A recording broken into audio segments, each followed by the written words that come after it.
ព្រឺលិនលំចង់ដងក្នុងទឹកមានច្រើនសន្ធឹកនឹកកិនថាបើមិនឲ្យប្រាក់ឆាប់បង្រៀនពីរបៀបទស្សទាយឲ្យយើងមកយើងនឹងមិនធ្វើបាបម្ដាយកូនអ្នកទេរឿងទស្សទាយនេះណាបើខុសគេស្អប់ណាស់អញ្ចឹងមិនបាច់ទាយទេយើងបាច់ជាមានប្តីរួមគ្នាទៅហើយអញ្ចឹងពួកយើងដូចជាបងប្អូនអញ្ចឹងតើប្អូននិយាយត្រូវទេ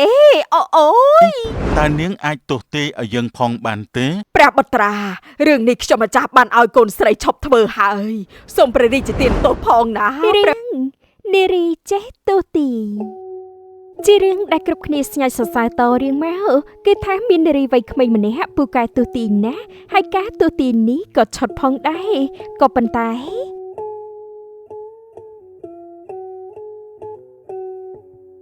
នាងតូចជួយទស្សទាយឲ្យយើងផងបានទេថាយើងអាចក្លាយជាមន្ត្រីឬក៏អត់នោះខ្ញុំសុំមើលសិនក្រោយពេលនាងប៉ះដៃបរោះនោះហើយនាងស្រីក្រមុំក៏បាននិយាយថាអត់ទេលោកមិនអាចក្លាយជាមន្ត្រីឡើយព្រោះលោកគឺជាចៅហើយក៏កំពុងតែត្រូវរាជការតាមចាប់ដូចគ្នាអញ្ចឹងលោកនឹងជាប់គុកឆាប់នេះហើយនាងនិយាយតែផ្ដាស់នាងនិយាយមកវាមិនសមយើងបានចេញពីគុកហើយយើងក៏កំពុងតែព្យាយាមរៀនសូត្រដែរលោកខំរៀនមែនទេលោកក៏ហោះលោកកំពុងតែចង់មកលួចទ្រព្យសម្បត្តិខ្ញុំច្រើនជាងខ្ញុំមើលឃើញពីគោលបំណងរបស់លោកហើយឆាប់ចេញទៅបានបើបានជាដឹងទៅហើយយើងនឹងប្លន់នាងនៅក្នុងពេលនេះចុះមកនេះមកឆាប់ឲ្យយើងប្លន់ភ្លាមវាសនាចាមកហើយលោកនឹងចាប់គុកចេញពីគុកក៏ចូលគុកវិញតែថាបើលោកចង់មានវាសនាល្អនោះលោកត្រូវតែសាំងល្អមិនជឿទេមានមាសទើបមានជីវិតប្រសើរតែបើក្រទើបមានការពិបាកកុំនិយាយច្រើនឲ្យមាសប្រាក់មកមីងសំផងដែរក៏បានដើរមកនឹងបាននិយាយថាតើមានរឿងអីនឹងកូនម៉ែសុំម៉ែកុំមកចិត្តបរោះនេះអីណាគាត់គឺជាចៅទេអើយថាម៉េចមកប្លន់មែនទេពួកយើងគ្មានប្រាក់ទេគិតចេះចុះបើមិនឲ្យប្រាក់ឆាប់បង្រៀនពីរបៀបទស្សទាយឲ្យយើងមកយើងនឹងមិនធ្វើបាបម្ដាយកូនអ្នកទេលោកក៏រត់តែមិនអាចទៅទៀតព្រោះវាសនារបស់លោកបង្ហាញថាលោកនឹងបន្លំខ្លួនដើរទូទាយយកលៀបសការៈមិនខានទេនាងនេះចំជារំខានមែនបានយើងនឹងសម្លាប់ពួកឯងនៅក្នុងពេលនេះចុះកុំអីជួយផងដូចអ្វីដែលស្រីមុំនិយាយអញ្ចឹងចៅនោះសាំងអាក្រក់ក៏ច្រើនដែរដូច្នេះសន្តិសុខក៏បានមកដល់ល្មមទីបំផុតឯងនៅទីនេះសោះឆាប់បកលខ្លួនមកកុំអីកុំចាប់ខ្ញុំអីលេងខ្ញុំទៅដើរទៅដោយការទូទាយរបស់ស្រីមុំអញ្ចឹងចៅក៏ត្រូវបានសន្តិសុខចាប់យកទៅឃុំឃាំងក្នុងគ្រានោះទៅ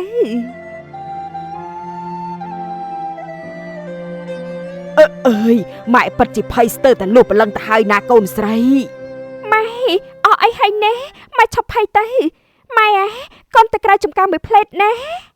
អើយកូនស្រីម៉ែកូនទៅធ្វើអីហ្នឹងម៉ែកូនគិតថាទៅដកផលិតដករំចាំងមកស្លណាម៉ែអើយធូរចិត្តបន្តិចម៉ែស្មានថាកូនទៅផ្សារដើម្បីទាយឲ្យកេនតើហ្នឹងហើយតាំងពីដើមមកគ្រួសារយើងជួបការភ័យរហូតកូនគួរតែឈប់ទាយទៅចាអត់ទេណាម៉ែកូនអត់ទូទាយទៀតទេកូនមិនឲ្យម៉ែពិបាកចិត្តឡើយណាម៉ែចាកូនរឿងទស្សទាយនេះណាបើខុសគេស្អប់ណាស់អញ្ចឹងមិនបាច់ទាយទេខំរៀនច្បាប់ស្រីទៅល្អជាងចាម៉ែមីងសំធ្លាប់ជួបរឿងមិនល្អដោយសារមានគេមកធ្វើបាបព្រោះតែទស្សទាយនេះចំណែកចៅម្នាក់នោះក៏មកធ្វើបាបដូច្នេះគាត់មិនអាចឲ្យកូនទស្សទាយបន្តទៀតទេ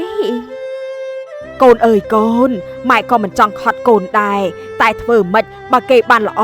គេអំណរជាមួយយើងតែបើគេខកចិត្តនោះគេស្អប់ណាស់ហេតុនេះឈប់ទស្សទាយគឺជាជម្រើសល្អបំផុតហើយមីងសំមិនសប្បាយចិត្តតែស្រីមុំហេតុថាជានារីដែលមានការទស្សទាយអាចដឹងរឿងមុនតែនាងអាចបោះបង់ចំណុចនេះដែរទេ ព្រឺលិនលំចង់ដងក្នុងទឹកមានច្រើនសន្ធឹកនឹកកិនថាបើបានបេះមកក្នុងហត្ថាផ្ដល់ឲ្យជីវ៉ាបានរីករាយស្រីមុំពិតជារីករាយនឹងទេសភាពដ៏ស្រស់ស្អាតនិងស្រស់ស្រាយណាស់តែនាងហាក់អន់ចិត្តបន្តិចចំពោះរឿងមួយទេសភាពស្អាតផ្កាផលិតលំចង់ក៏ស្គូស្គីតែគួរឲ្យស្ដាយណាស់ខ្ញុំមិនចេះតែងកំណាបបត់ពាក្យ7ឲ្យបានល្អជាងនេះសោះនាវេលានោះដែរពូមេភូមិក៏បានដើរឆ្លងកាត់មកនិងបាននិយាយសួរនាំទៅកាន់ស្រីមុំដោយបែបចំអកលក់លើយថា ធ្វើអញចេះទាយអីណាចេះតែថាតាមការចង់និយាយទេដឹងណែនាងតូចនាងធ្វើអីនឹង ចាជំរាបសួរលោកពូមេភូមិគឺខ្ញុំកំពុងតែបេះផលិតនឹងណាពូ អូហូចេះបេះផលិតទៀតផងណោះណែស្រីមុំហើយមិនទាយទាស់រស់ដោយសារប្រាក់ទៀតទេអី ចាពូខ្ញុំឈប់ហើយព្រោះម៉ែមិនអោយទេទេ នឹងហើយទាយមិនទាំងត្រូវផងបានស្អីនឹងរកប្រាក់បាននោះ ណែពូប្រាប់ណាបើនៅទទួលទាយទៀតមុខជាគេមកវាយដល់ផ្ទះមិនខានទេ ចាពូអរគុណទឹកចិត្តពូហើយ ឆើបើព្រមស្រឡាញ់ឯងម្លេះមិនបេះផលិតវេទនាអញ្ចឹងទេតែលេងចរិតពេកសំមុខហើយ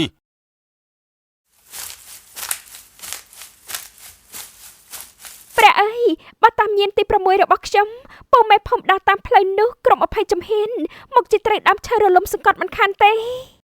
ស្រីមុំមើលដឹងយ៉ាងច្បាស់ហេតុនេះនាងហាក់មានការបារម្ភណាស់គ្រានោះនាងក៏បាននិយាយទៅកាន់ពូមេភូមិថា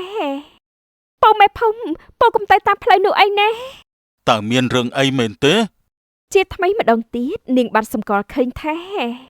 ព្រះអើយបាត់10ជំហានមកជជន់អាចក្របីរអិលដួលអគុតមិនខាននោះទេ តើមានរឿងអីនាងតូចក្រីក្រ គឺថាគឺអីព្រះអើយមិនអាចនិយាយបានទេនេះជាការទូទាយទេរត់តែមិនអាចនិយាយថាខ្ញុំមានញៀនទី6ទី7តើគួរធ្វើបែបណាទៅ តើមានរឿងអីហ្នឹងនិយាយមកមើលមិនក៏នៅអេះអុញអញ្ចឹងនោះ អីគឺថាពូជឿខ្ញុំទៅណាកុំដើរទៅអីពូមកតាមនេះមកខ្ញុំខ្លាចពូមានគ្រោះថ្នាក់នឹងណាពូកុំទៅតាមនោះអីណា ចំជាគ្មានបានការមែនក្មេងនេះខាតពេលវេលាឯងអស់ អេពូឈប់សិនពូមេភូមិមិនខ្វល់នឹងស្រីមុំទេគាត់បានដើរទៅតាមផ្លូវនោះបន្តលុះបាន10ជំហានគាត់ពិតជាជន់អាចក្របីរអិលដួលពិតមែន អាយអូយបែកខ្ទេចហើយគូនអញអូយសង្ស័យតែបាក់ចកេះហើយមើលទៅអាយអូយឈឺណាស់អូយ អីពូចាំមិនតាហើយ ព្រោះតែនាងនឹងមករំខាននិយាយប្រឡប់តែផ្ដេសតែផ្ដាស់ឃើញទេខ្ញុំដើរជន់អាចឡើងស្អុយអស់ទៅហើយ និយាយហើយពូមេភូមិខឹងណាស់ឬក៏បានដើរទៅមុខបន្តទៀតលុះដើរបាន20ជំហានដើមឈើក៏បានរលំសង្កត់គាត់តែម្ដង អាយអូយបែកអាចឲ្យអញអាយអូយជួយផងជួយអូយ អីពូចាំមិនតាហើយចាំខ្ញុំជួយទិញពូចេញមកវិញណា ហើយនៅចាំដល់ណាទៀតអូយឆាប់ឡើងជួយផងមើលហីក្មេងនេះវ៉ៃអាយអូយ តិចណាពូប្រយ័ត្នផងស្រីមុំបានព្យាយាមជួយពូមេភូមិអស់ពីកម្លាំងកាយចិត្តចុងក្រោយនាងក៏បានជួយពូមេភូមិបានសម្រេចតែម្ដងអូពូចាំមិនតាហើយ បេះទៅងាប់ទៅហើយអញសំណាងដើមឈើនេះវាមិនធំកុំអីក៏ពិតដូចជ័យជៀនខាននោះទេអាយអូយ ពូខ្ញុំមើលទៅពូដូចជាមិនអីទេខ្ញុំធូរចិត្តហើយណា ឈប់សិនមុននេះនាងនិយាយថាខ្ញុំនឹងមានគ្រោះថ្នាក់បើបែបនេះបានន័យថានាងដាក់ទំនាយឲ្យយើងជួបគ្រោះអន្តើ ពូខ្ញុំមិនបានដាក់បណ្ដាសាលើពូទេអោះមែនហើយខ្ញុំមានរឿងមួយទៀតណាពូ តើជារឿងអីទៅ ពូថ្ងៃនេះពូកុំទៅណាផ្ដេសផ្ដាសអីព្រោះបើមិនអញ្ចឹងទេ នៅប្រពន្ធពូនឹងដាក់ក្បាលពូបេងរ៉េមិនខាន ថាម៉េចនាងចង់ដាក់បដាសាយើងទៀតហើយមែនទេ ខ្ញុំនិយាយជាការពិតណាពូតែបើពូមិនចង់ត្រូវបេងរ៉េទេនោះពូកុំទៅក្បែរមាត់ទឹកធ្វើអីណាពូពូជឿលើខ្ញុំចាស់ នេះនាងកំពុងទទួលទាយមែនទេមើលមាត់យើងណាយើងនេះមិនជឿលើការទោះទាយស្អីទេ ពូមេភូមិមិនត្រឹមតែមិនអរគុណស្រីមុំទេ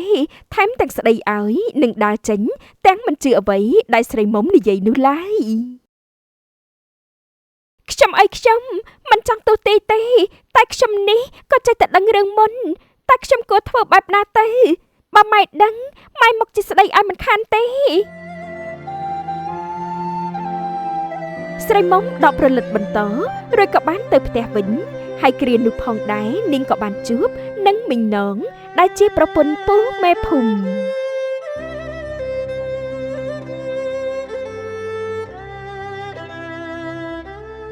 អីតន់ចិត្តមែនមីងនងមកហើយគាត់ថែមទាំងមានរ៉េក្នុងដៃទៀតផង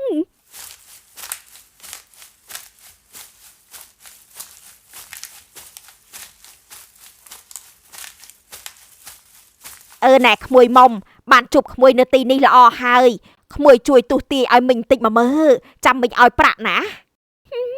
តាមមីងចង់ទស្សទាយអំពីអ្វីដែរទៅមីងញ៉ែខ្ញុំសុំតបផងខ្ញុំឈប់ទស្សទាយយូរហើយណា អើយកុំឈប់អីណាក្មួយជួយទាយមីងសិនមកថាតើប្តីមីងបានយកប្រាក់ទៅចាយប្រមាណជាមួយស្រីអាក្រក់នោះ អីសុំតបផងណាមីងរឿងនេះខ្ញុំកាន់តែមិនហ៊ានទស្សទាយទេ អើយមានន័យថាក្មួយមិនមែនជាមនុស្សល្អទេព្រោះក្មួយមិនជួយមីងផងនឹងហើយក្មួយក៏មិនចេះទាយស្អីដែរ ប៉ាត់ជាសុំតបផងណាមីង អើយចាញ់ពីមុខផ្លូវខ្ញុំទៅអញ្ចឹង មីងនងខឹងណាស់ហើយគ្រានោះគាត់ក៏សម្ដៅទៅតាមពូមេភូមិយ៉ាងលឿនចំណែកនាងសួងក៏បានដើរកាត់មក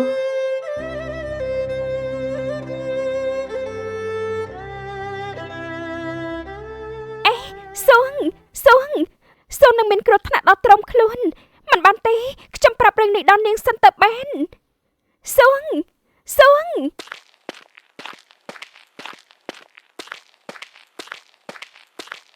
មានការអីដែរអាមុំ ខ្ញុំឃើញថានៅលើក្បាលឯងមានពពកខ្មៅងងឹតនៅលើក្បាលនេះវាជាប្រផ្នូលមិនល្អទេណាដឹងទេ អើយមិនក៏អីហ្នឹងខ្ញុំដូចជាខ្លាចណាស់ សួងអញកុំទៅក្បែរមាត់ទឹកអីណាថ្ងៃនេះ ចាបានហើយអរគុណហើយណាមុំលីហើយណា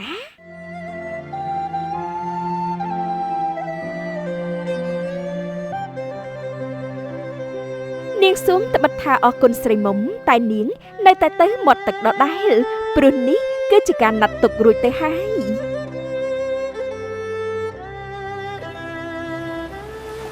បងមេភូមិ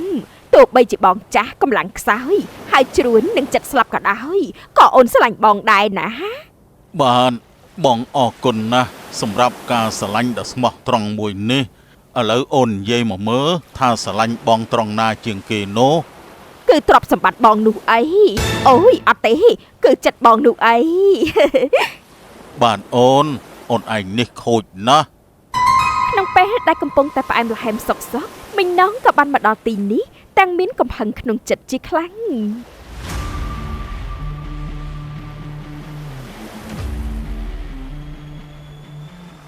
ណែប្តីកចាស់ឆ្ងាញ់ណាស់ហេះប្រពន្ធក្មេងនោះគិតថាវានឹងយកឯងដោយស្មោះមែនទេវានេះស្រឡាញ់តែមាសប្រាក់ឯងនោះទេ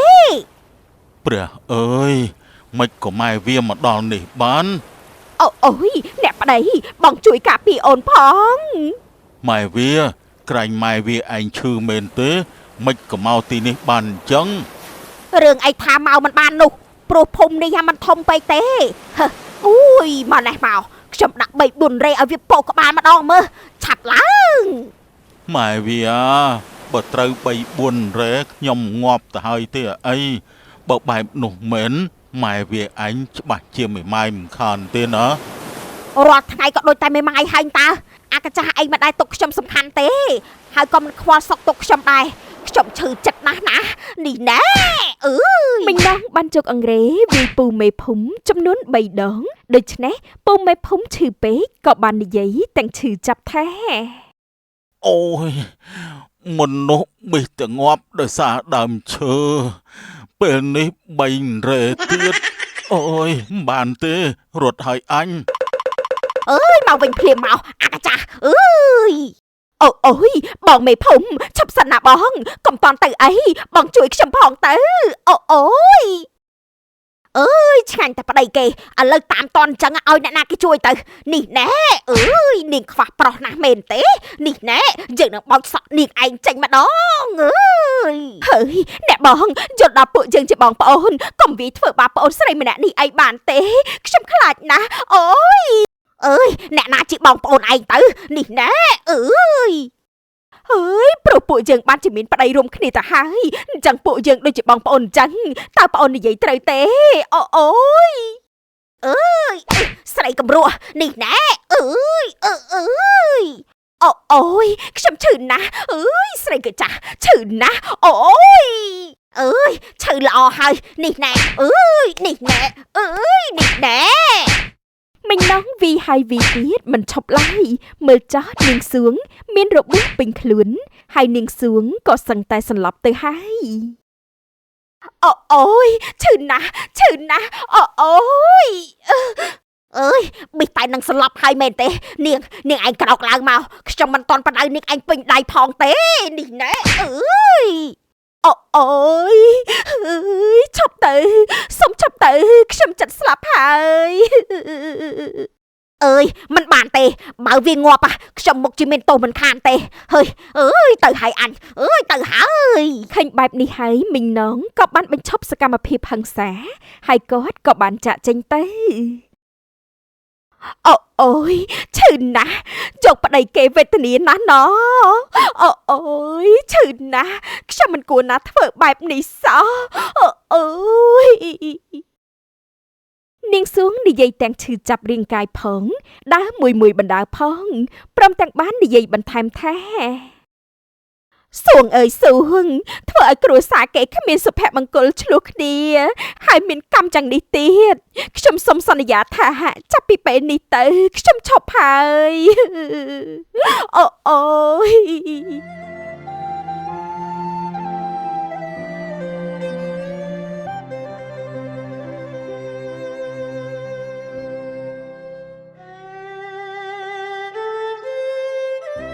ពេលនោះមកនាងសួងក៏បានឈប់តាក់ទងនឹងពូមេភូមិចំណែកពូមេភូមិវិញនោះមិនលើកលែងឲ្យស្រីមុំនោះទេគឺមកពីនាងនឹងវាគ្មានតទេដឹងស្អីទេ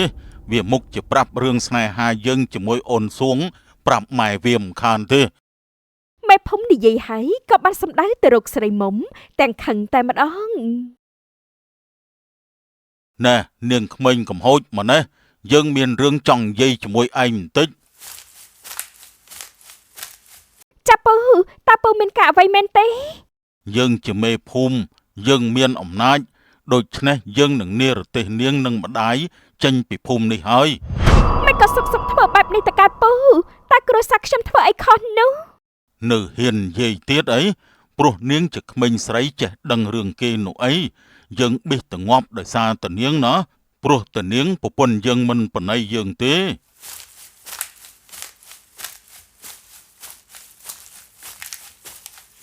លោកមេភូមិតើមានរឿងអីបានជាលោឡាម្លេះហ្នឹងគឺមកពីកូនអ្នកចេះដឹងរឿងគេពេកបែរជាមកទោះទាយផ្ដេសផ្ដាស់ឥឡូវខ្ញុំបដិញពួកអ្នកចេញហើយកូនស្រីទោះទាយទៀតហើយមែនទេហ្នឹង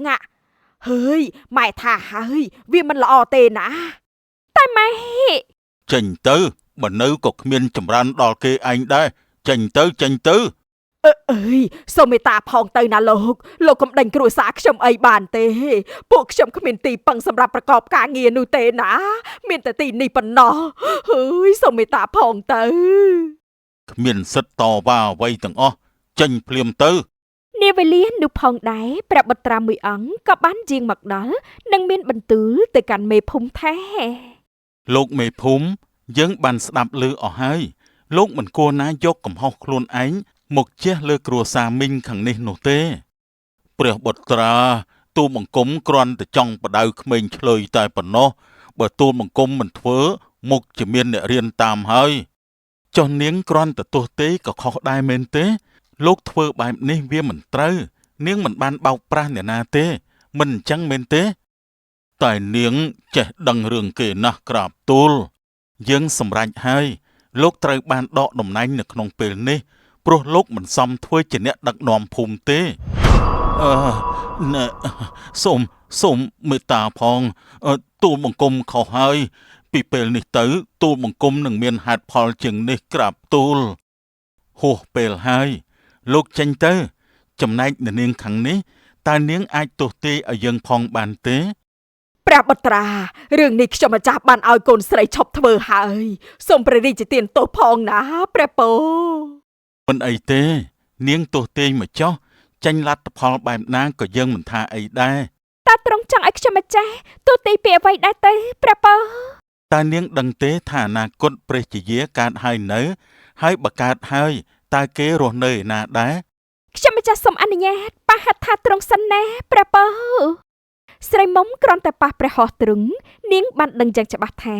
អនាគតព្រះជាយាគឺនៅទីណាហើយតែនាងមិនអាចនិយាយបានទេ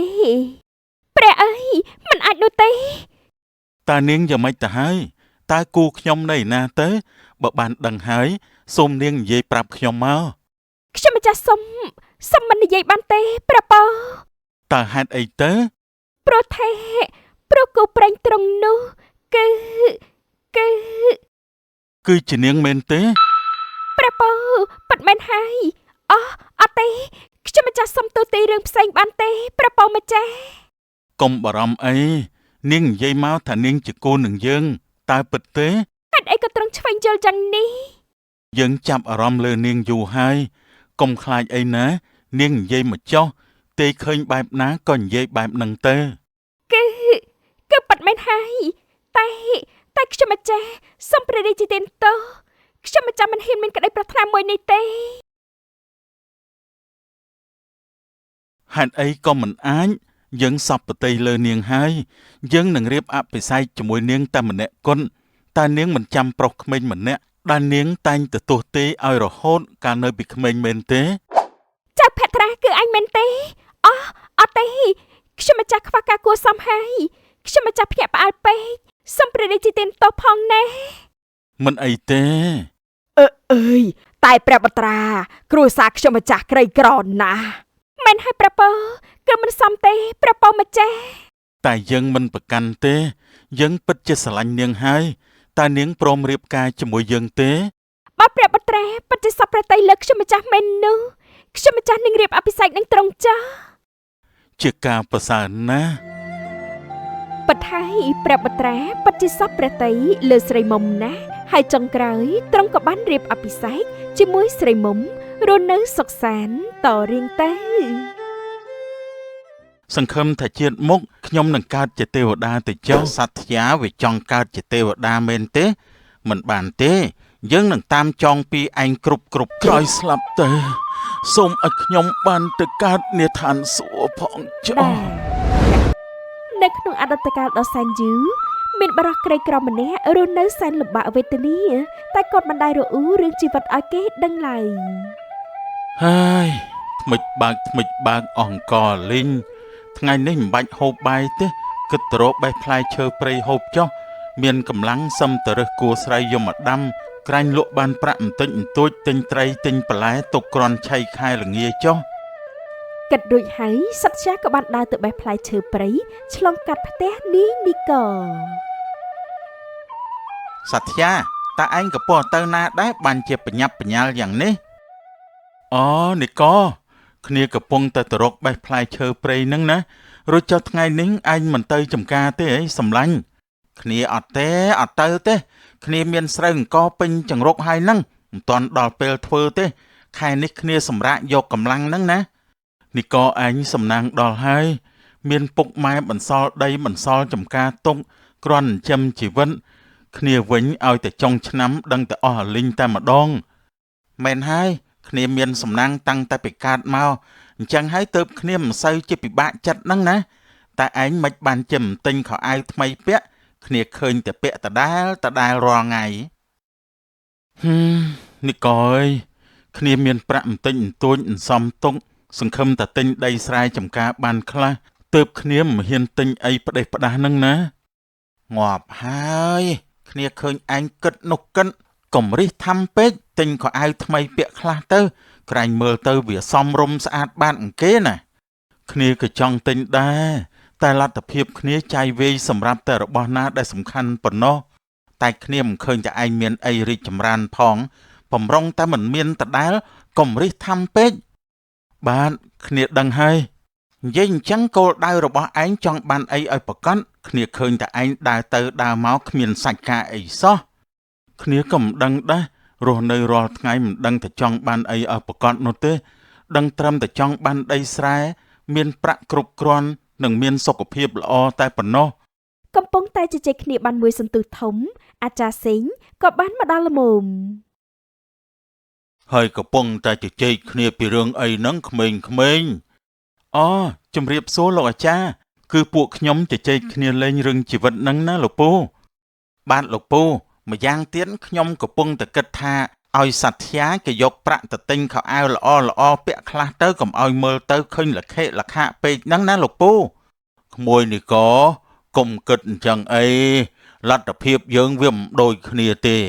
គោលដៅក៏មិនដូចគ្នាដែរណាក្មួយទៅបខំសត្យាបែបនេះបានយ៉ាងម៉េចទៅម្យ៉ាងខ្ញុំមើលទៅសត្យាមានផែនការច្បាស់លាស់ណាខ្ញុំឮតែមានផែនការតែគ្មានឃើញរីកចម្រើនអីផងហ្នឹងលោកពូនេះក៏កុំប្រកែកគ្នាអីបាទពូមិនទៅប្រកែកអីទេគ្រាន់តែចង់ឃើញពួកក្មួយឯងបានជោគជ័យគ្រប់គ្នាតែប៉ុណ្ណោះខំឡើងណាក្មួយពូលាទៅវិញហើយ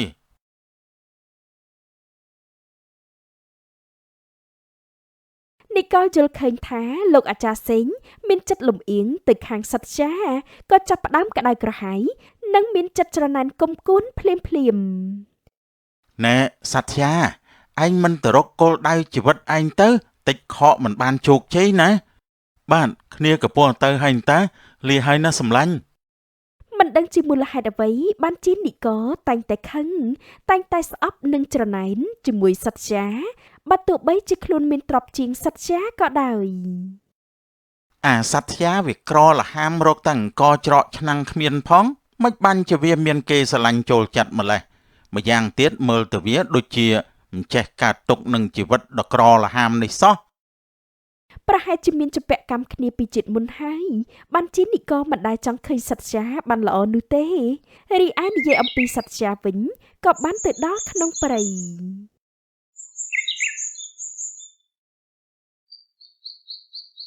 អាយ៉ាដើមស្វាយនេះផ្លែច្រើនណាស់តាសំណាងខ្ញុំហើយបើខ្ញុំយកស្វាយទុំទៅធ្វើជាបង្អែមជាតំណាប់ទឹកក្លុកស្វាយស្ករស្វាយក៏វាមិនអស់ដែរបើផ្លែច្រើនម្លឹងនោះដោយសាររសជាតិផ្អែមឆ្ងាញ់របស់ផ្លែស្វាយសត្យាបានហូបអស់ជាច្រើនឡើងតឹងពូឆ្អែតដល់ហើយរសជាតិឲ្យបន្ទុក10 លើ 10តែម្ដងហើយគិតសម្រាកមួយសលេតសិនសត្យាបានសម្រាកនៅក្រោមលប់ស្វាយភ្លាមនោះរុក្ខទេវតាក៏បានបង្ហាញខ្លួនចេញមកបរោះនេះមានបុណ្យខ្ពស់ណាស់តែមកពីមានកម្មបាំងទើបមិនអាចរកឃើញបំណងប្រាថ្នាពិតប្រាកដយើងគួរតែបំភ្លឺផ្លូវដល់គេមួយចុះទើបបានរុក្ខទេវតាក៏និមិត្តសុបិនមួយដល់សត្យាសត្យាឆាប់មកតាមយើងមកតើលោកជានរណាយើងគឺជារុក្ខទេវតាថែរក្សាព្រឹកព្រៃនិងមនុស្សលោកនៅទីនេះសូមថ្វាយបង្គំរុក្ខទេវតាល្អហើយយើងចង់ឲ្យឯងទៅធ្វើរឿងមួយតើជារឿងអីទៅរុក្ខទេវតារុក្ខទេវតាក៏នាំសត្យាឲ្យមើលសត្វក្របីដ៏ស្គមស្គាំងមួយក្បាលឯងឃើញសត្វក្របីដ៏គួរអាណិតនោះទេក្រាបទូលក្របីនោះស្គមស្គាំងមើលទៅហាក់កំពុងតែវេទនាណាស់មែនហើយក្របីនោះចិត្តស្លាប់ហើយព្រោះវាគ្មានអីស៊ីទេតើឯងគិតយ៉ាងណាដែរបើខ្ញុំអាចជួយវាបានខ្ញុំនឹងផ្ដល់ចំណីដល់វាពិតជាបានណែយកស្មៅនេះទៅឲ្យវាស៊ីចុះរុក្ខទេវតាបានជប់ស្មៅមួយដុំ រួចឲ្យសត្វចាយកទៅឲ្យក្របីនោះស៊ីភ្លាមនោះក្របីស្រាប់តែមានកម្លាំងរឹងមាំរួចហើយបានដើរយ៉ាងលឿនហាក់ដូចជាមានសុខភាពល្អជាខ្លាំង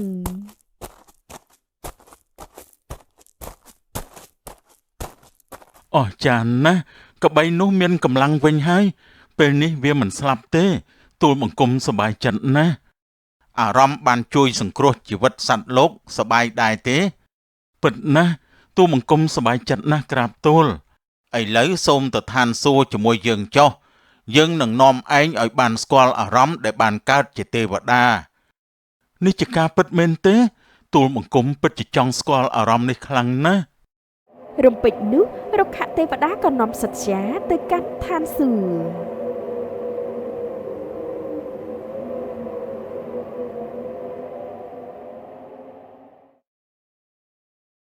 ឋានសួគ៌ពិតជាអស្ចារ្យខុសពីឋានកណ្ដាលតែម្ដងទូលបង្គំចង់រស់នៅទីនេះណាស់ធ្វើជាទេវតាពិតជាមានសេចក្តីសោមនស្សពិតក្រាបទូលពិតណាស់បើឯងចង់ក្លាយជាទេវតាឯងត្រូវសាងកុសលឲ្យបានច្រើន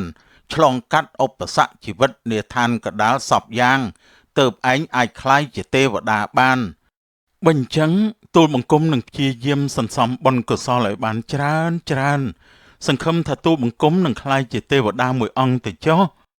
ឥឡូវនេះចូលឯងទៅវិញចុះទៅសាងបុណ្យធ្វើល្អឲ្យបានច្រើននោះឯងនឹងមានអាយុវែងផងដែរ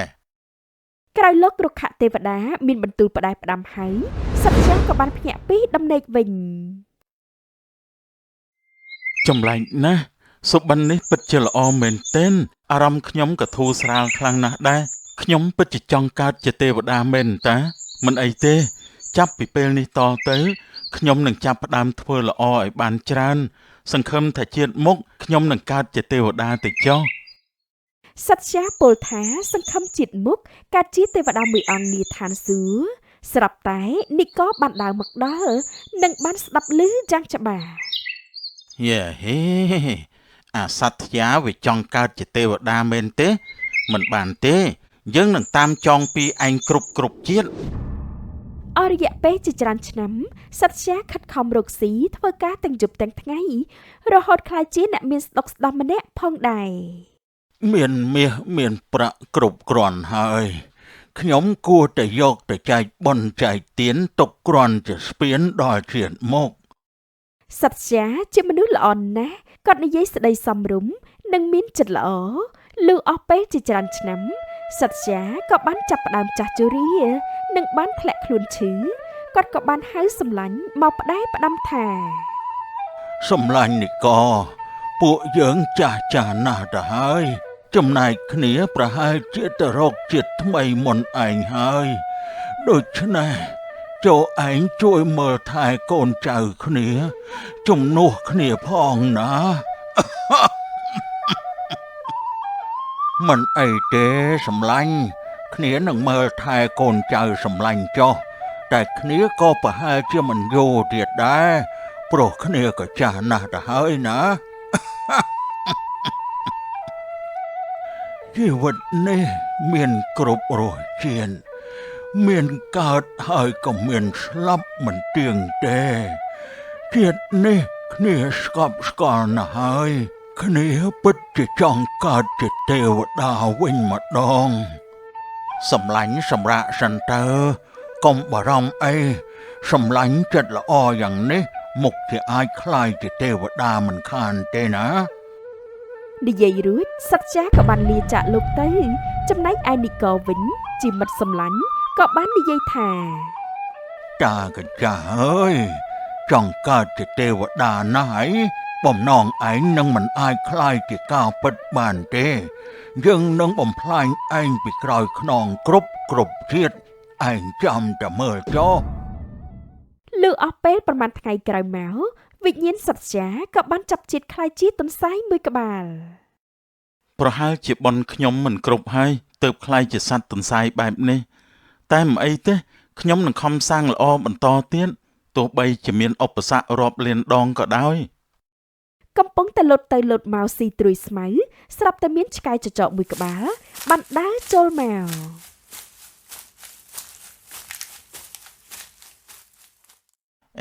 សម្លាញ់ទន្សាយ តើឯងសុខសប្បាយជាទេតើឯងជានរណាគឺយើងជាសម្លាញ់ឯងនោះណាយើងគឺជាអតីតមិត្តរបស់ឯងកាលយើងនៅជាមនុស្សនោះអីឯងគឺនិកមែនទេមែនហើយយើងបានស្លាប់ហើយពេលនេះយើងក៏បានក្លាយជាសត្វចចកនេះឯងតាមពិតគឺអញ្ចឹងសោះរួចចុះឯងកំពុងទៅណាដែរនោះខ្ញុំគ្មានចម្រោកទេខ្ញុំអាចសុំសម្លាញ់ឯងរស់នៅក្នុងរោងនេះផងបានទេពិតជាបានសម្លាញ់ឯងនៅទីនេះចុះដោយសារមានចិត្តចង់គំនុំដល់សត្វចាក្រោយនិកស្លាប់ទៅក៏បានកើតជាសត្វចចកមួយក្បាលដ៏ខូខើហើយវាតែងតែចង់ស៊ីសាច់ទន្សាយដែលជាមិត្តរបស់ខ្លួនផងដែរតើរាល់ថ្ងៃសម្លាញ់ឯងស៊ីអ្វីជាអាហារគឺខ្ញុំតែងតែស៊ីស្មៅស៊ីបន្លែផ្លែឈើចិត្តមាត់អូនឹងឯងរួចចុះសម្លាញ់ឯងវិញទៅស៊ីបន្លែក្បែរមាត់អូដែរទេចចកមិនចូលចិត្តបន្លែទេវាចេះតែស៊ីសាច់ស្អុយសាច់ស្រស់ប៉ុណ្ណោះតែវាបាននិយាយកុហកថាខ្ញុំគឺដូចសម្លាញ់ឯងដែរតែខ្ញុំក្រោយពីស៊ីបន្លែផ្លែឈើហើយគឺខ្ញុំតែងតែបង្កាត់ភ្លើងអាំងកម្ដៅខ្លួនប្រាណចុះសម្លាញ់ឯងអាំងភ្លើងជាមួយគ្នាទេល្អម្យ៉ាងដែរចាំខ្ញុំសាកមើលដែរចុះព្រោះស៊ីបន្លែមាន់អូខ្ញុំតែងតែទៅទឹកខ្លួនរាល់ពេលបើបានរងើកភ្លើងខ្ញុំនឹងកក់ក្ដៅនឹងងាយស្ងួតខ្លួនផងដែរតាមពិតនេះជាល្បិចកលចចកប៉ុណ្ណោះព្រោះចចកកំណាចនេះមានបំណងបង្កាត់ភ្លើងដុតទន្សាយទាំងរស់ព្រមទាំងយកសាច់ទន្សាយធ្វើជាអាហារទៀតផងហ្នឹងហើយព្រឹកនេះសម្លាញ់ឯងទៅស៊ីស្មៅផឹកទឹកសន្សើមសិនចុះចាំខ្ញុំស្វែងរកអស់មកបង្កាត់ភ្លើងទុកឲ្យសម្លាញ់ឯងកម្ដៅខ្លួនណាអរគុណហើយសម្លាញ់ហ្នឹងហើយទៅចុះបន្ទាប់ពីទន្សាយដើរផុតចចកក៏បានគិតក្នុងចិត្តថាហេអានេះវាល្ងងឆ្លងជាតិមែនមិនអីទេលាងខ្លួនឯងឲ្យស្អាតសិនចុះបន្តិចទៀតឯងនឹងឆ្អិនក្នុងភ្នក់ភ្លើងមិនខានចចកខំម្នីបង្កាត់ភ្លើងដើម្បីត្រៀមដុតទន្សាយធ្វើជាអាហារម្ដងនេះអញបានឆ្ងាញ់មាត់មិនខានអញគុំស៊ីទន្សាយនេះយូរមកហើយលុះថ្ងៃជ្រេបបន្តិចទន្សាយក៏វិលមកវិញជាមួយនឹងមើមការ៉ុតមួយដើមរួចនិយាយទៅកាន់ចចកថាតើសម្លាញ់ឯងឃ្លានដែរទេនេះគឺជាមើមការ៉ុតដែលខ្ញុំដកមកពីក្បែរចំការអ្នកស្រុកចូលសម្លាញ់ឯងហូបចុះអរគុណហើយតែខ្ញុំមិនឃ្លានទេសម្លាញ់ឯងទុកហូបចុះមិនថាការ៉ុតដំឡូងឬក៏អ្វីក៏ដោយចចកមិនចង់ស៊ីនោះទេ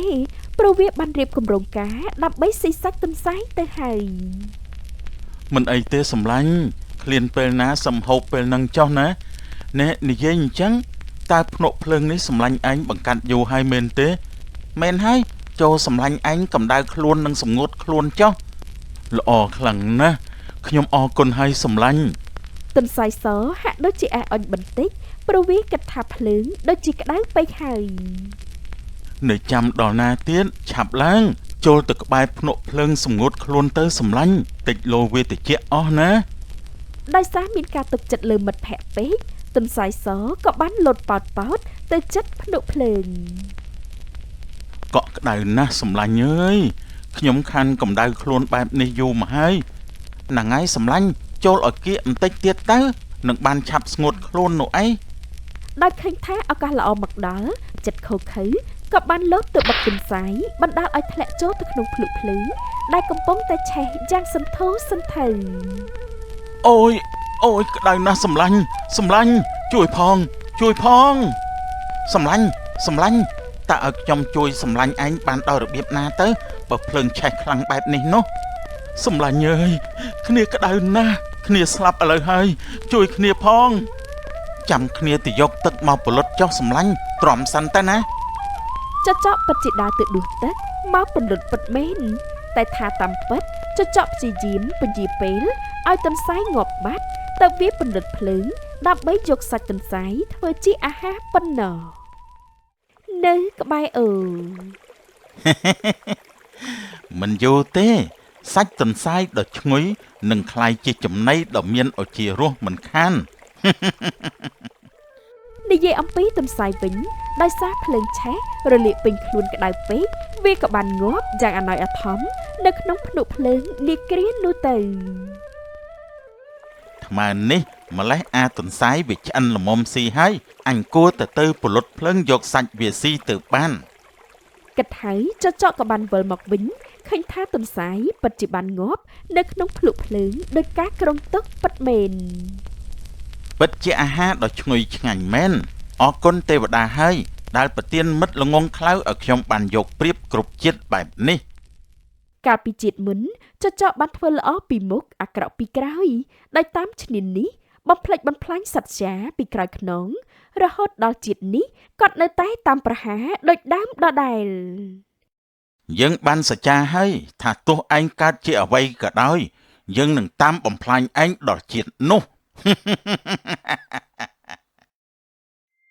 បន្ទាប់ពីទន្សាយស្លាប់បាត់ទៅវិញ្ញាណទន្សាយក៏បានកើតជាស្វាសមួយក្បាលរស់នៅក្នុងព្រៃដ៏សែនជ្រៅព្រមទាំងមានត្បូងដ៏មានតម្លៃនៅលើដងខ្លួនផងដែរ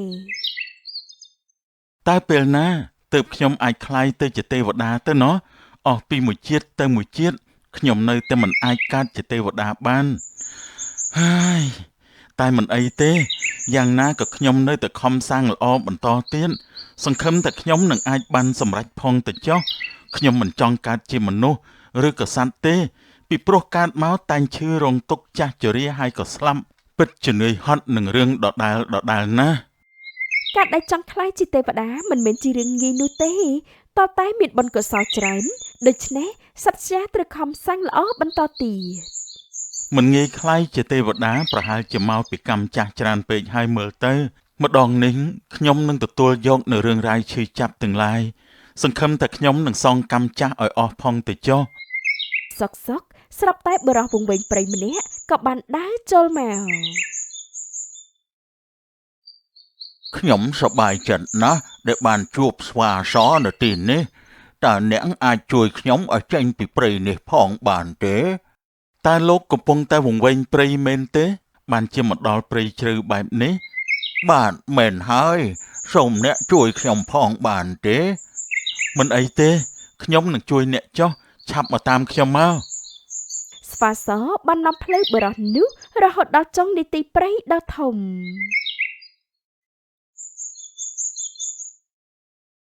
សល់ចម្ងាយតែប៉ុន្មានទៀតប៉ុណ្ណោះអ្នកនឹងទៅដល់ភូមិអ្នកស្រុកហើយចូលអ្នកទៅចុះខ្ញុំអរគុណហើយតែមុននឹងខ្ញុំទៅតើខ្ញុំអាចសួរអ្នកមួយសំណួរបានទេតើលោកចង់សួរពីរឿងអីដែរតើត្បូងនៅលើខ្លួនអ្នកជាត្បូងអ្វីដែរបានជាស្អាតម្ល៉េះនេះជាត្បូង7ពណ៌ដែលមិនមានសត្វនៅក្នុងព្រៃណាមាននោះទេមានតែខ្ញុំប៉ុណ្ណោះព្រោះវាជាត្បូងការពារជីវិតពីគ្រោះអាសន្នបានពិតមែនហើយខ្ញុំអាចប៉ះវាបានទេពិតជាបានមិនអីទេ បរោះចំណាស់នោះក៏បានគិតក្នុងចិត្តថា អាស្វានេះវាគ្រាន់តែជាស្វាសមួយក្បាលវាទៅដឹងស្អីទៅអញចង់បានត្បូងនោះណាព្រោះមើលទៅទំនងជាមានតម្លៃខ្លាំងហើយ គិតហើយបរោះនោះក៏បានយកកំបិតមុតស្រួចចាក់ចំបេះដូងស្វាសមួយទំហឹងតែម្ដង អូយឈឺណាស់អូយ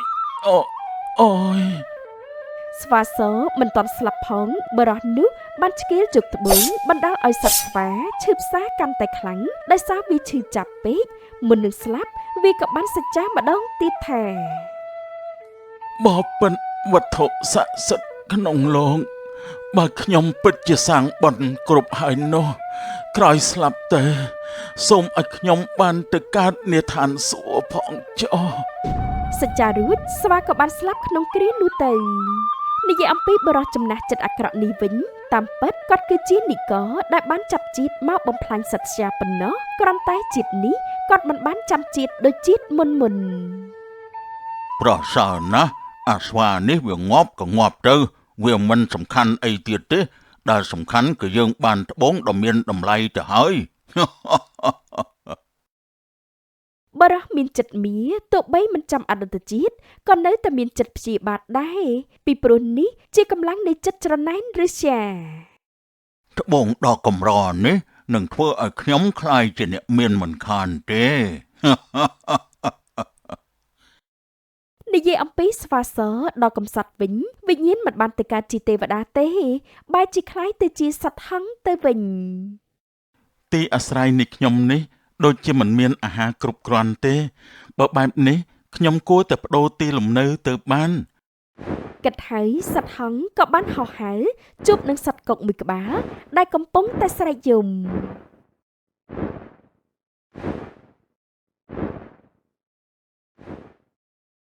តើអ្នកបងកុកមានរឿងអ្វីដែរបានជាយំយែកបែបនេះលោកបងហង្សអើយខ្ញុំពិបាកចិត្តណាស់ព្រោះត្បិតអីខ្ញុំមិនមានចំណីឲ្យកូនខ្ញុំស៊ីទេឥឡូវកូនខ្ញុំស្ទើរតែបាត់បង់ជីវិតអស់ហើយតើកូនរបស់អ្នកបងកុកពួកគេនៅណាទៅគឺទីនោះហើយអូមើលចុះគួរឲ្យសង្វេគណាស់ចាំខ្ញុំជួយពួកគេចុះអ្នកបងកុកកុំពិបាកចិត្តអីសត្វហង្សបានយកចម្ពោះដ៏ស្រួចរបស់វាចាត់ទាញយកសាច់ខ្លួនឯងដើម្បីបញ្ចុកដល់កូនកុកតូចទាំងនោះលោកបងហង្សខ្លួនបងចេញឈាមហើយខ្ញុំមិនអីទេអ្នកបងកុកកុំបារម្ភអីសត្វហង្សឲ្យសាច់ខ្លួនឯងជីដុំដើម្បីបញ្ចុកដល់កូនកុកទាំងនោះបើទោះបីខ្លួនឈឺចាប់បែបណាក៏ដោយក៏វាមិនរអាជួយកូនកុកទាំងអស់នោះដែរទីបំផុតកូនកុកក៏បានឆ្អែតហើយមានសុខភាពល្អផងដែរកូនអ្នកបងអស់អីហើយសូមអ្នកបងកុំពិបាកចិត្តអីណាខ្ញុំអរគុណហើយណាលោកបងហង្សទឹកចិត្តបងពិតជាធំធេងណាស់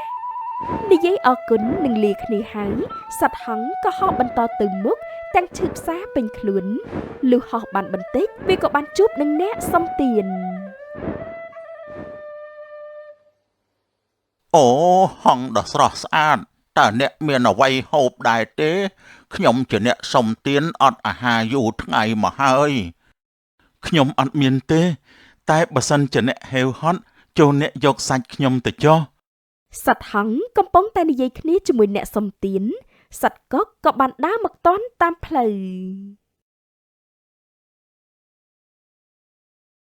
លោកបងហង្សចិត្តល្អ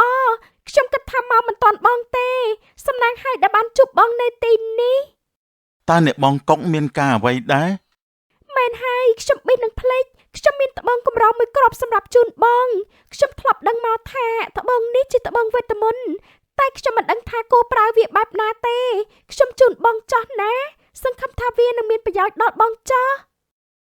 បរិសុំទាននោះបានលឺហើយក៏លន់មាត់ថាអស្ចារ្យត្បូងនេះជាត្បូងមានតម្លៃមែនមើលចុះមានពន្លឺស្រស់ស្អាតទៀតផងត្បូងនេះពិតជាត្បូងមានតម្លៃមែនហើយតែខ្ញុំក៏មិនដឹងថាប្រើវាយ៉ាងម៉េចដែរសូមបង្កប់ទុកវាវិញចុះឮបែបនេះហើយបរិសុំទានក៏បាននិយាយថាពួកអ្នកជាសត្វស្លាប់មិនអាចយកវាទៅតាមខ្លួនបានទេទុកវាឲ្យខ្ញុំចុះខ្ញុំជាមនុស្សខ្ញុំនឹងលក់វាយកប្រាក់ចិញ្ចឹមជីវិតអត់ទេវាជាត្បូងវេទមន្តលោកបងហង្សមុខជាអាចប្រើវាការពារខ្លួនបានខ្ញុំមិនឲ្យទៅលោកដែលជាបរិសលោភលន់ឡើយបើមិនឲ្យខ្ញុំក៏បានដែរអញ្ចឹងតែខ្ញុំសុំសាច់អ្នកធ្វើជាអាហារបានទេមិនបានទេអ្នកបងកុកមានកូនត្រូវមើលថែចូលអ្នកយកសាច់ខ្ញុំទៅចុះគ្រានោះបរិសសុំទានបានគិតក្នុងចិត្តថាបើអញសម្លាប់កុកនេះបានមុខជាបានត្បូងល្អហើយបានទាំងសាច់វាទៀតបានត្បូងបានសាច់កុកហើយសំស៊ីអាហង្សនេះទៅចុះគិតហើយបរិសអ្នកសុំទានក៏បានយកកំបិតសម្លាប់កុកភ្លាមមួយរំពេអូយលោកជាមនុស្សដែលមានចិត្តអាក្រក់ណាស់ចិត្តអាក្រក់មិនស្មើនឹងសត្វនោះទេអូយដោយឈឺចាប់ពេកសត្វកុកក៏បានស្លាប់បាត់ទៅចំណែកបរិសអ្នកសុំទានក៏បានឆក់យកត្បូងនោះភ្លាមមួយរំពេពុទ្ធោអើយតើកូនរបស់អ្នកបងបានអ្នកណាមើលថែទៅរំពេចនោះសត្វហង្សក៏បានហើរសម្ដៅទៅរកកូនរបស់កុក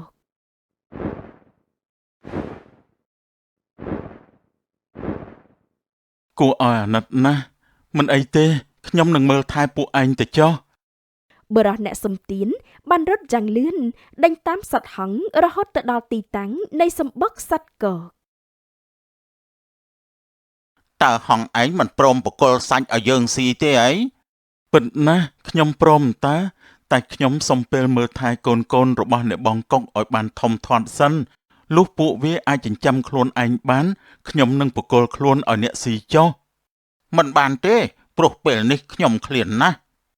ឃើញថាសត្វហង្សមិនព្រមប្រគល់សាច់ឲ្យខ្លួនបរិភោគបរិសុំទានក៏បានគិតថាហង្សនេះវាសុំពេលមើលថែកូនរបស់កុកតែអញឃ្លានណាស់មិនអាចចាំបានទេបើដូច្នេះអញសម្លាប់កូនកុកចោលទាំងអស់វាមុខជាព្រមឲ្យអញយកសាច់វាស៊ីជាមិនខានគិតហើយនិកដែលកើតជាអ្នកសុំទានក៏បានសម្លាប់កូនកុកចោលទាំងអស់តើលោកបានធ្វើអីលោកមិនអាណិតពួកគេទេមែនទេពេលនេះកូនកុកវាងាប់អស់ហើយឯងអាចបកលសាច់ឲ្យខ្ញុំបានហើយនៅខ្ញុំឃ្លានណាស់តើឯងមិនអាណិតអ្នកសុំទានកំសត់ដូចជាខ្ញុំទេមែនទេដែលឃើញថាគ្រប់យ៉ាងមិនអាចសង្គ្រោះកូនកុកបានសត្វហង្សក៏បានព្រមប្រគល់ខ្លួនឲ្យបរិសុំទាននោះនឹងបាននិយាយថាពិតជាបានឥឡូវចូលអ្នកសម្រាប់ខ្ញុំយកទៅធ្វើជាអាហារចុះពិតមែនអីបើអញ្ចឹងអ្នកមកចិត្តខ្ញុំមកខ្ញុំនឹងយកអ្នកមកចម្អិនធ្វើជាអាហារតែម្ដងបរិសុំទាននេះទោះបីជាបានសម្លាប់កុកនឹងឃើញថាសត្វហង្សកំពុងតែមានរបួសក៏ពិតមែនតែគាត់គ្មានក្តីមេត្តានោះទេផ្ទុយទៅវិញមានតែចង់បានសាច់ហង្សមកធ្វើជាអាហារថែមទៀតផងសូមអ្នកយកកំបិតមកប្រហារខ្ញុំចុះខ្ញុំត្រៀមខ្លួនធ្វើជាអាហារឲ្យអ្នកហើយបរិសុំទានលើកកំបិតបំរុងនឹងប្រហារសត្វហង្សទៅហើយគ្រានោះក៏មានរុក្ខទេវតាមួយអង្គបង្ហាញព្រះកាយចេញមកឈប់សិនបរិសអ្នកសុំទានអ្នកឈប់សាងបាបកម្មលើអតីតមិត្តភក្តិរបស់អ្នកទៀតទៅតែលោកទេវតាកំពុងតែមានបន្ទូលថាម៉េចហេតុអីខ្ញុំមិនអាចសម្លាប់ហង្សនេះបានក្រែងហង្សនេះព្រមបកលខ្លួនហើយមែនទេមែនហើយតែអ្នកបានចងពៀនឹងហង្សច្រើនជាតិមកហើយអ្នកល្មមឈប់ទៅតើរុក្ខទេវតាកំពុងតែមានបន្ទូលពីរឿងអីដោយសារជាតិនេះពួកគេមិនចាំជាតិពីមុនឡើយរុក្ខទេវតាបាននិមិត្តរឿងអតីតកាលរបស់ពួកគេព្រមទាំងធ្វើឲ្យពួកគេចងចាំពីរឿងអតីតជាតិឡើងវិញតែម្ដងតើគេនេះជាសត្វជាអតីតមិត្តភក្តិខ្ញុំមែនទេបើមិនខ្ញុំរឹតតែចង់បំផ្លាញវាដូចដើមជាតិនេះខ្ញុំអាចចាំពីអតីតជាតិបានហើយខ្ញុំតាមរកវាយូរហើយរុក្ខទេវតាទូលបង្គំស្ម័គ្រឲ្យគេសម្លាប់ទូលបង្គំហើយក្រាបទូលលោកដែលជាហង្សពេលនេះលោកមានបុណ្យខ្ពស់អាចកើតជាទេវតាបានហើយថែមទាំងកើតក្នុងឋានសួគ៌ជាន់ខ្ពស់ទៀតផងលោកអស់កម្មនិឋានកណ្ដាលហើយពិតមែនទេទូលបង្គំរំភើបណាស់ទីបំផុតទូលបង្គំអាចគេចផុតពីភាពវេទនានៅឋានកណ្ដាលហើយទូលបង្គំសូមអរគុណដល់រុក្ខទេវតាណាស់លើកបែបនេះបរិសុំទាននៅមិនសុខឡើយចិត្តមិនស្ងប់ចាប់ផ្ដើមខឹងច្រណែន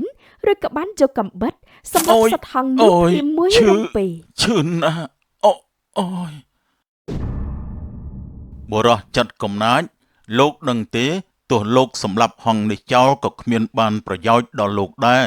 ព្រោះពេលនេះសត្វហង្សនឹងប្រែមកជាមនុស្សវិញហើយថែមទាំងក្លាយជាទេវតាទៀតផងអត់ទេមិនអាចទេមិនពិតទេមិនពិតទេវាមិនអាចបានសម្រេចក្តីប្រាថ្នាទេរុក្ខទេវតាបានប្រើវេទមន្តធ្វើឲ្យសត្វហង្សប្រែមកជាមនុស្សវិញ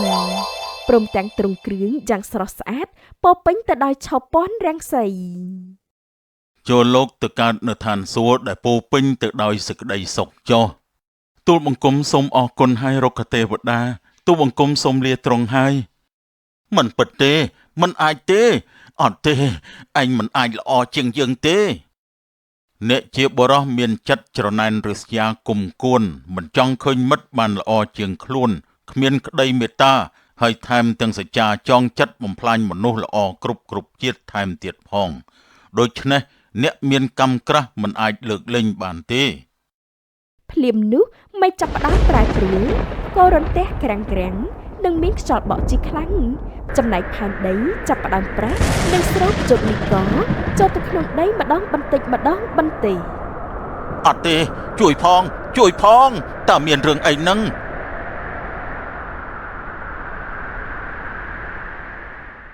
ចូលអ្នកទៅកើតនៅឋាននរកចុះអស់កម្មពៀពេលណាអ្នកនឹងប្រសើរឡើងវិញ ចង់កម្មចង់ពីវេរាសងគ្នាទៅមកពេលណាទៅចប់គួរតែសាំងល្អកុំគុំគួនកុំបំពេញរីករាយនឹងជីវិតខ្លួនឯងនិងរីករាយនឹងជីវិតអ្នកដទៃបានបនផងព្រមទាំងបានមិត្តភាពផងដែរ